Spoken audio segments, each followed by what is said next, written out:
هيحصل إيه لو عشت مع ثعلب لمدة 20 سنة؟ في البداية تابعنا عشان يصلك كل جديد، ويلا نبدأ. أول شهر سمعك يبدأ يبقى أقوى شوية، تلاحظ أصوات صغيرة جدا زي حركة رمل، حشرات، بتبدأ تتحرك بحذر أكتر. بعد 6 شهور نظرك يتحسن في الليل، تقدر تشوف في الضلمة أحسن، ردود فعلك تبقى أسرع، جسمك يبقى أخف في الحركة، تجري بسهولة.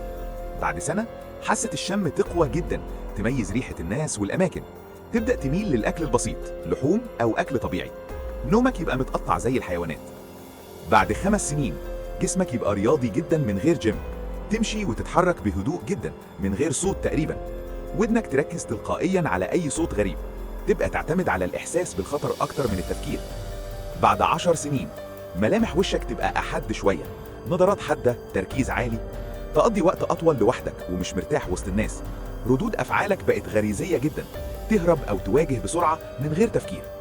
بعد 15 سنة جسمك يتأقلم مع البيئة، تتحمل برد أو حر أكتر، تبدأ تتحرك تلقائيا بانحناءة خفيفة زي الحيوانات، تركيزك يبقى على البقاء مش الراحة.